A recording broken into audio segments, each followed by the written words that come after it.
muli sa ating nightlight dito po sa 20th. Sana po nasa mabuting kalalagayan tayo mga kapatid. And sa gabi po na ito, bago tayo magsimula sa ating pong Bible study, sana po ay ma-share muna natin yung ating pong live. Ma-share natin at ma-mention yung mga kapatid natin sa pananampalataya. Makasama natin sila sa pag-aaral po natin sa gabi po na ito. Kaya mga kapatid, sa pagkakataon pong ito, sana ay makasama namin kayo hanggang dulo. Huwag po kayong aalis. At mapag-aralan natin ang salita ng Diyos ng maayos at mapakinggan po natin ang mensahe ng Panginoon sa pamamagitan po ng ating pag-aaral. Yan, sige po. And pwede na rin kayo mag-comment ng mga prayer request natin mamaya. And kung di po natin maisama, I invite everyone na sana po ay isama natin sila sa ating mga personal na panalangin, mga pagpapasalamat po ng mga kapatid natin at ganoon din yung kanilang mga kahilingan ng kagalingan sa ating pong Panginoon. Kaya bago po tayo magpatuloy sa pag-aaral natin, tayo pong lahat muna ay manalangin sa Panginoon. Ama naming Diyos, sa dakila at lubhang makapangyarihan sa lahat, salamat Lord sa pagkakataon na pinagkaloob niyo po sa amin para po magkaroon po muli ng aming Bible study night sa pagkakataon pong ito. Lord, tulungan niyo po kami. Bigyan niyo po sana kami ng katalinuhan, karunungan na nagmumula po sa inyo para po mas maunawaan namin ang inyong mga banal na salita. Lord, sana po sa tulong at gabay ng banal na Espiritu ay mas makita namin to. Bigyan nyo rin kami, Panginoon, ng focus sa aming pong ginagawa, sa aming pong pinag-aaralan, Panginoong Diyos, para po mas makita namin at maunawaan ang inyong mga banal na salita. Panginoon, maraming salamat po. Kayo po sana po mapapurihan, mapasalamatan sa gabi po na to. Sa tanging pangalan ng aming Panginoong Jesus. Amen. Sige po. Last Friday, pinag-usapan po natin ang tinatawag po nating backsliding na po pwede pala tayong makaranas ng ganitong mga pagkakataon sa buhay po natin or meron tayong mga kakilala na po pwedeng maranasan yung pagbabackslide. And sabi ng Panginoon last Friday, ay meron palang solusyon. Meron pala tayong magagawa dito sa mga kapatid natin at maging sa sarili po natin kung tayo po ay makaranas ng ganito pong pagkakataon. And continuing po yung pag-aaral po natin, ang pag-uusapan po natin sa gabi po na ito ay tungkol din po sa love. Nung Wednesday, love na rin po yung pinag-uusapan natin. And this Friday, may connection po ito tungkol sa pagmamahal sa ating Panginoon. Sabi po rito, yung tinatawag nating the love commitment. So, dalawa po yung pag-uusapan natin. Sabi dyan is to follow Christ and to take care for believers. Mga kapatid, sa pagkakataon pong ito, dalawang bagay yung pag-uusapan natin mamaya sa ating pong Bible study. Yung tungkol sa pagsunod sa Panginoon at pangangalaga sa kanyang mga lingkod o sa pamilya ng ating pong Panginoon. And dito po, yung ating passage is from John 21. Sana po mas maunawaan po natin ito. At alam natin, possible narinig nyo na rin po itong mga salita na ito ng ating pong Panginoon. At unang bagay po na pag-uusapan natin, sabi dyan is loving the Lord and caring for His sheep. So ito po yung una natin pag-uusapan mga kapatid. Yung pagmamahal natin sa Panginoon at yung pangangalaga natin sa kanyang mga tupa. Sabi po rito sa verse 15, when they had finished eating, Jesus said to Simon Peter, Simon, son of John, do you love me more than this? Yes, Lord, he said. You know that I love you. Jesus said, feed my lambs. Again, Jesus said, Simon, son of John, do you love me? He answered, yes, Lord, you know that I love you. Jesus said, take care of my sheep. Verse 17, the third time he said to him, Simon, son of John, do you love me? Peter was hurt because Jesus asked him the third time, do you love me? He said, Lord, you know all things. You know that I love you. Praise be to God po sa pagkabasa ng kanyang mga banal na salita. Tingnan niyo po dito mga kapatid, kung ilalagay natin yung sarili natin sa posisyon, sa pagkakataon, sa sitwasyon na nandoon si Apostle Peter, 3 beses siyang tinanong ng ating Panginoon kung mahal niya ba talaga ang Panginoon. And kung titingnan po natin, kung tayo siguro yun, parang ganun din yung mararamdaman natin kay Peter, parang nakaka-hurt naman yung Lord kasi alam mo yung lahat ng bagay tapos tatanungin mo pa ako kung mahal kita. And sumagot naman si Peter na mahal niya talaga yung ating pong Panginoon. And kung tatanungin din tayo siguro ngayon, we can easily say na mahal natin yung ating pong Panginoon. And possibly, yung tinutukoy kasi ni Jesus dito, kasi nung una niyang tanong, sabi niya kay Peter na, do you love me more than this? Kasi ito po yung pagkakataon na galing po sila Peter sa pangingisda. Bumalik sila kasi doon sa pagtatrabaho nila, sa pangingisda. Hindi po nila nagawa yung mission na binagkaloob sa kanila ng ating Panginoon. Kaya natanong to ng ating Panginoon sa kanya, do you love me more than this? So it's possible, yung this na tinutukoy ni Jesus, ay yung possible yung buhay na pangingisda o yung trabaho na ginagawa niya na mas mahal ba ni Peter yung mga bagay na yun kesa sa ating pong Panginoon. And knowingly mga kapatid na sa pagkakataon pong ito, tandaan po natin ito. Minsan tanongin din natin yung sarili natin, the question na, what are the things we sometimes value more than our Lord? Ano po? Ano po ba yung mga bagay na minsan nagiging mas mahalaga kaysa sa ating Panginoon? Kasi imagine, the Lord is asking Peter na meron bang ibang mas mahalaga sa yung bagay? Ano? Meron bang mas higit kaysa sa pagmamahal mo sa akin? And tayo rin, minsan ang bilis sumagot, Lord, wala. Walang-wala. Ikaw lang yung una. Ikaw lang, Lord God, yung pinakamahal na mahal namin. Pero tandaan natin, mga kapatid, ang pagmamahal kasi sa Panginoon, it is not just through words. Ano po, hindi lang po ito sa pamagitan ng mga salita natin kasi mabilis talaga magsalita, especially pag positive, mabilis sabihin yan. Pero pagdating sa pag-action natin, kaya nga sabi po rito, yung love for Jesus has to be expressed in action. Ano? Hindi po pwedeng mahal natin si Lord, mahal natin si Jesus, but hindi ito nakikita sa ating mga ginagawa. So hindi tayo po pwedeng parang puro na lang po tayo salita, puro na lang tayo awitan na mahal natin si Lord, but hindi nakikita sa mga personal nating buhay. Kaya mga kapatid, napakalaking bagay na kapag sinabi nating mahal natin yung Panginoon, ito po talaga ay tunay po nating ginagawa. Meron tayong action na gagawin dito. At hindi lang yung pagsagot natin katulad ni Peter kay Jesus. Hindi lang doon. At sabi dito mga kapatid, kasi sabi ni Lord kay Peter, kung mahal niya si Lord talaga, He needs to feed the sheep. So ano po bang ibig sabihin ng feeding the sheep? Sabi po rito, ang pagpapakain daw po sa mga tupa, kasi tayo po, we are, parang hinahambing tayo ng Panginoon sa mga tupa. Paano daw po tayong mangangalaga ng mga tupa na mga kapatid po natin sa pananampalataya? Sabi dito, helping others to, sabi dyan is to read the Bible. Ano po? So makakatulong po pala tayo mag-feed, magpakain ng mga tupa, mga kapatid natin sa pananampalataya, sa pamagitan ng pag-encourage sa kanila, maunawaan yung Bible. Mga kapatid, baka mamaya sa atin po, meron pa pong ilan sa atin, baka bago pa lang po sa pananampalataya, hindi nila alam paano nila bubuksan yung Bible. Baka po hindi pa po nila alam ano po yung chapter, ano po yung verse. Mga kapatid, we are here to encourage them na at turuan sila kung paano po nila ito mababasa ng maayos. Pangalawa, yung understanding the Bible. Mabilis magbasa ng Bible, pero mahirap unawain yung Bible, lalo na po kung mag-isa lang tayo, kaya po nandito tayo to feed the sheep. Tulungan yung bawat isa, kagaya po ng nightlight natin. We are here para po mas maunawaan natin ang salita ng Diyos. Hindi lang po mabasa natin, kundi mas maunawaan natin ano bang ibig sabihin ng Panginoon pagdating sa bagay nito. Pangatlo, sabi dyan, is tulungan natin yung bawat isang manalangin. Okay po? So, turuan po natin kasi, di ba, pagsisimula pa lang po tayo mananampalataya, nahihirapan tayo, Lord, paano ba mag-pray? Pastor, paano ba mag-pray? Brother, ganito, paano ba mag-pray? Mga kapatid, we are here para po ipakain sa kanila spiritual blessing, spiritual food on how can we pray. Kasi mga kapatid, di ba, sa una kasi, meron po tayong mga inaaral na how to pray, meron tayong mga Acts method, meron tayong iba't ibang method na makakatulong po sa atin to better understand yung salita ng ating Panginoon. Pangapat, sabi dyan, yung tinatawag nating meditation. Ito nga po yung sa Tagalog, pag ninilay-nilay, o pag bibigay natin ng focus, meditation sa salita ng ating Panginoon, knowing and understanding, having fellowship with the Lord. So tulungan po natin yung bawat isa na mangyari po yung bagay ito. At panglima, sabi dyan, magtutulungan tayo to bear fruit.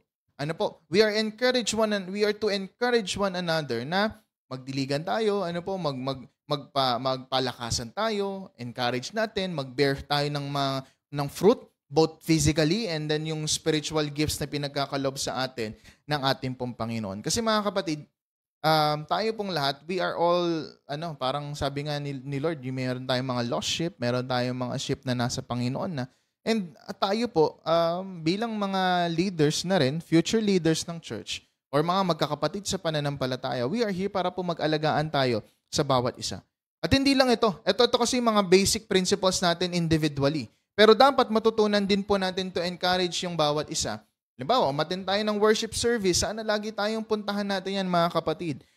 Yung mga fellowship natin, sana daluhan po natin. Magkaroon tayo ng interaction sa ating mga kapatid. Again, nag-i-invite po kami sa mga kapatid natin na maka-join sa mga cell groups. Maka-join sa ating mga midweek devotion.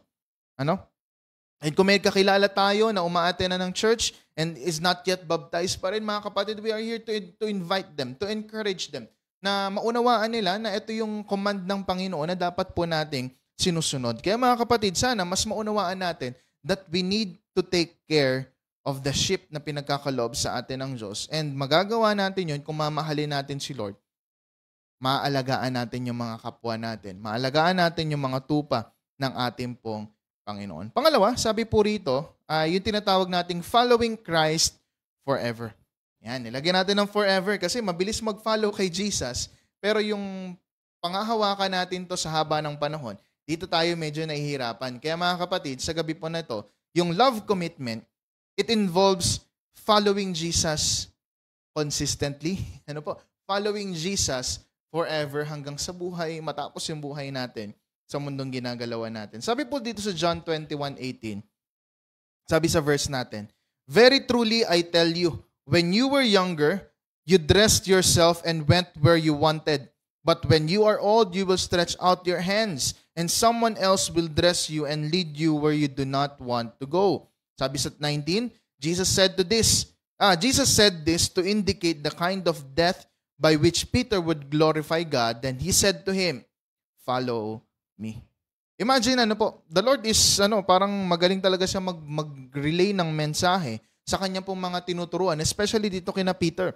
Imagine, di ba, parang sabi niya, nung bata pa daw, ikaw na nagdadamit sa sarili mo. Pero darating daw yung panahon that Peter was old enough para iba na yung magdala sa kanya dun sa lugar na ayaw niya. And ang tinutukoy nga ng Panginoon dito, yung death na po pwedeng maranasan ni Peter. And ano pong ibig sabihin po nito sa atin, mga kapatid? Kung darating pala tayo sa ganong point ng buhay natin, tinan niyo po ito, mga kapatid, yung commitment natin to Jesus is not a once-in-a-lifetime decision.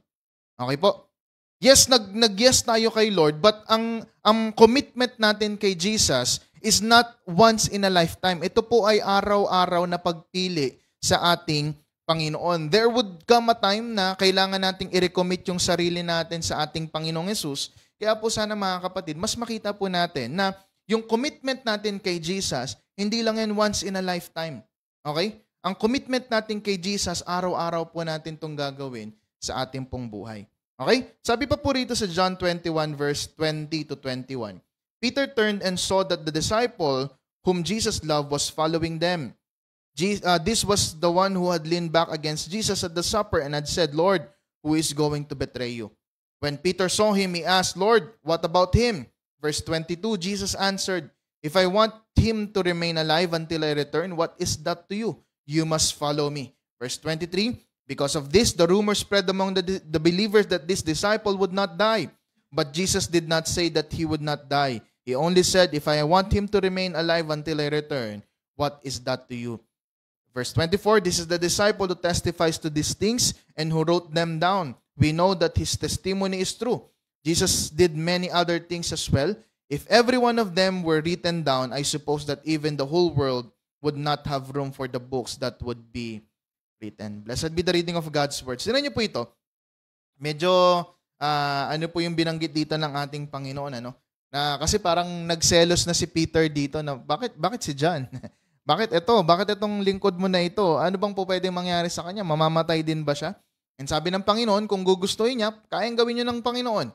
And to be honest, dun po sa Bible natin, si John po yung pinakahuling nabuhay sa mga disciples. Siya po yung sumulat ng Book of Revelation.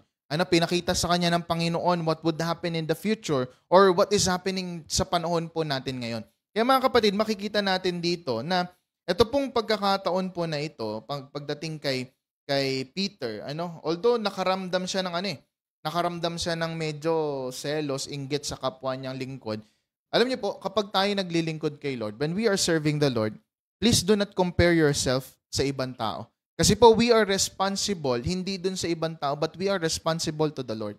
So, ibig sabihin, don't mind yung progress ng ibang tao, mind ourselves na sana tayo, mas lumago pa tayo. Wag nating hanapin yung sa iba, kundi hanapin natin sa sarili natin. Did I do my best pagdating sa Panginoon? Ginawa ko na ba yung mga bagay na to para mas maging better yung relationship ko with the Lord? Or kung hindi pa natin nagagawa, the moment is now, mga kapatid, na magkaroon tayo ng magandang paglilingkod sa ating Panginoon. Kasi nakikita natin dun sa verse na binasa po natin, if God is willing sa mga bagay, mangyayari po lahat ito. Sabi niya nga, kung hindi niya papatayin si John, kung hindi pa niya oras, may magagawa ba sila? Ito yung plano ng Diyos. So sa atin din mga kapatid, kaya huwag tayong tayong mangangamba, huwag tayong mag-compare sa ibang tao na baka ganito, baka ganyan, bakit siya, bakit ako, bakit ganito. Kasi kagaya po sa nangyari po dito kay John and kay Peter, they were both a disciple of Jesus Christ.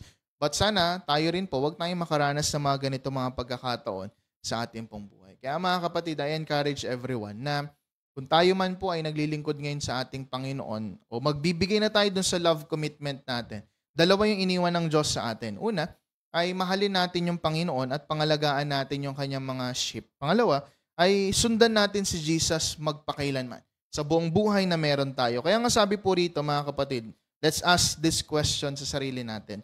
Are you willing to make the love commitment? Tayo ba ay handa na mag-commit ng pagmamahal natin? Kasi mga kapatid, hindi magiging madali yung pagmamahal natin sa Diyos kasi it is not just through words. Kailangan ipakita natin ito. And paano natin ipapakita? Sabi ng Bible, mahalin mo yung kapwa natin, pangalagaan natin yung mga kapatid natin sa pananampalataya. Kaya nga sabi rito sa conclusion natin, follow Jesus and care for our brothers in Christ. Okay? So mga kapatid, sana sundan natin si Jesus sa buhay po natin. And we need to take care dun sa mga kailangan natin pagkaingatan, kailangan natin mahalin, pangalagaan yung mga kapatid natin sa pananampalataya. Kaya sana po mga kapatid, sa gabi po na to, mas maintindihan natin na dito kasi sa John 21, yung sinasabi rito ng ating Panginoon na tayo pong lahat ay mahal ng Diyos. Dun sa chapter 21 po na ito, pinapakita ni John o yung kwento po na ito, this is the moment na malapit nang umalis yung ating pong Panginoon. And makikita po natin na meron siyang iniiwang mga lessons sa mga disciples. And iniwan niya rin po itong mga lessons sa ating lahat. So if we have this commitment pagdating sa ating Panginoon, we need to follow Jesus and care for our brothers in Christ. Kaya sana po maunawaan po natin ang mga salita ng ating Panginoon na pinag-aralan po natin sa oras po na to. At makita natin na ito po yung mga kailangan nating maunawaan. At kailangan natin magawa sa ating pong buhay. And para po sa pagpapatuloy natin, proceed lang po tayo sa ating mga balita mga kapatid. At sa mga balita po natin, sana po ay bigyan po natin ng mga pagkakataon yung mga gawain natin sa Panginoon. Bukas po, meron tayong CYF, meron po tayong mga gawain sa ating Panginoon.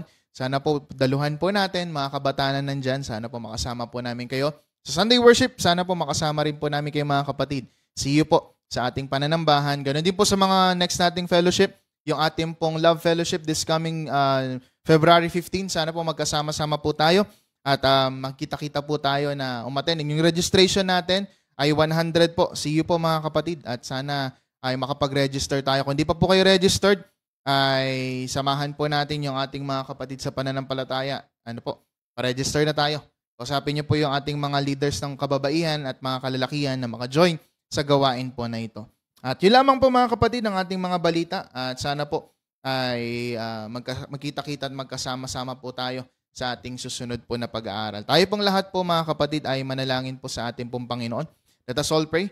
Manaming Diyos na dakilat lubang makapangyarihan sa lahat. Salamat Panginoon sa kabutihan, kadakilaan po ninyo na inyo pong pinagkaloob sa amin. Panginoon, umaasa po kami na patuloy kaming lalago sa pananampalataya. Tutulungan niyo po kami na mas makilala ka pa, mas maunawaan, Lord God, ang inyong mga banal na salita. Panginoon, sa mga napag-usapan po namin na pag-aralan sa gabi po na ito tungkol sa commitment po namin sa inyo. Sana, Lord God, ikaw pa rin po yung aming sundan. At Panginoon, tulungan niyo po kami na maalagaan ang aming mga kapatid sa pananampalataya, lalo na po sa mga bago na kumikilala pa lamang po sa inyo. Lord, maraming salamat po. At ganoon din sa mga kapatid namin na may mga karamdaman, bless niyo po ang bawat sa puso sa amin, Lord God. Give us the knowledge and wisdom para po ma-manage, Lord God, yung mga kapatid po namin ito na nangangailangan, Lord God. Bigyan niyo po sila ng financial blessings. Bigyan niyo po sila, Panginoon, ng physical blessing, Panginoon, ng kalakasan pa na nagmumula po sa inyo. Lord, maraming salamat po.